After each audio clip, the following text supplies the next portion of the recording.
Assalamualaikum. Setelah sempat kita sebut di video ya, kemarin dulu ada yang nanya tuh, gimana logikanya sih kok autofagi bisa dikas dengan metformin? Nah, selain yang baru dengar kayak yang nanya itu, ada juga tuh yang udah pernah dengar terus request ya mengharapkan kanal kita bisa membahas tentang logika penggunaan metformin sebagai suplemen kesehatan.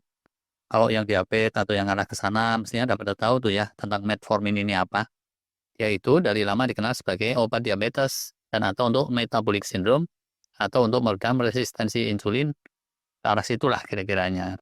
Nah, karena ini obat bukan temuan baru, udah malang melintang cukup lama, di Indonesia pun harganya relatif murah meriah gitu, yang genrenya itu juga banyak.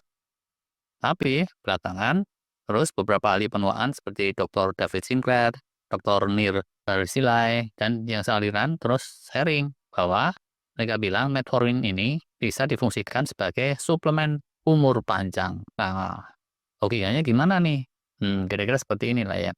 Jadi ya, ternyata inti kerjanya metformin itu dia memicu namanya AMPK pathway. Suatu keadaan di tubuh kita yang muncul manakala ada keadaan paceklik, manakala ada sempat kekurangan energi ATP.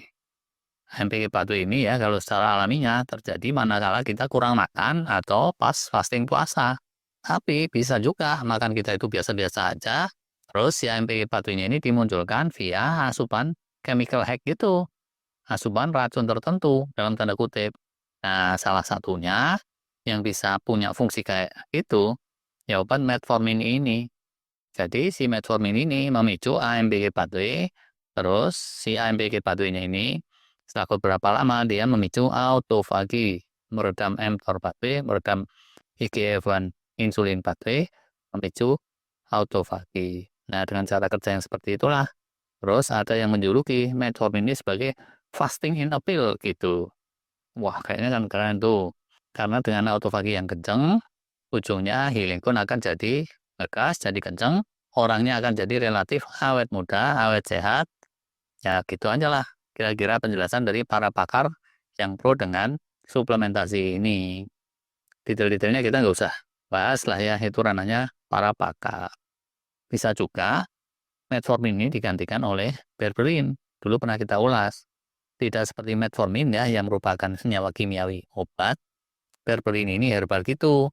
Ekstrak dari tumbuhan tertentu ya yang sudah dipakai sejak zaman Tiongkok kuno dengan efek pemunculan AMPK pathway yang relatif bermiripan dengan si metformin.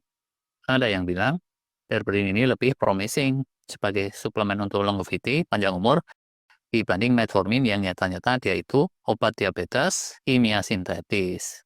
Tapi di luar sana, setahu saya ini masih agak diperdebatkan, silakan aja dimonitor sendiri. Cuman kelemahannya ya berberin ini relatif dia tuh rada langka ketersediaannya.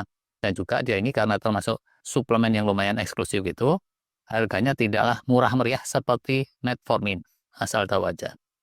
Penelitiannya pun belum terlalu komprehensif juga atau gimana-gimana, tapi bisa di-googling sendiri.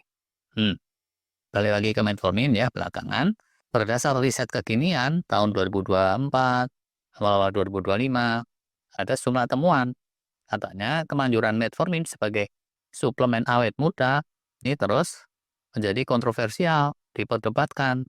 Khususnya ya kalau dikonsumsi oleh orang-orang sehat yang tidak dalam kondisi diabetes atau menuju diabetes. Nah, jangan kalau buat yang diabetes ya udahlah, namanya orang sakit, mereka perlu obat kan ya. Dan kalau obat itu ada efek sampingnya, ya memang seringnya kayak gitu, harap maklum aja. Terus berdasar itu juga, pakar-pakar seperti Dr. David Sinclair ya yang tadinya getol makan metformin dan beberapa yang lain yang sempat merekomendasikan, terus merevisi rekomendasinya.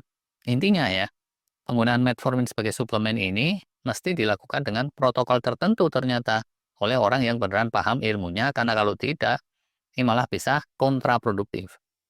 Salah satunya ya yang kemarin itu, dia bisa mendampak ke fungsi mitokondria.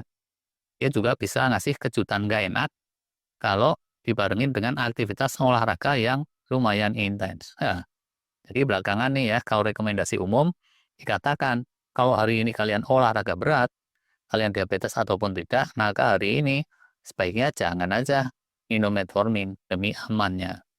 Hal lain lagi ya yang terus diteliti, ada kecenderungan yang mengkonsumsi metformin secara jangka panjang itu akan kena defisiensi vitamin mineral tertentu.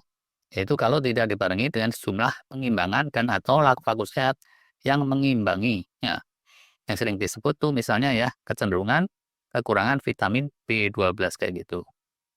Itu deh kira-kiranya ya kalau metformin. Sedangkan kalau yang berberin ini penelitiannya apakah sudah sampai ke situ apa enggak walau alam kami belum tahu.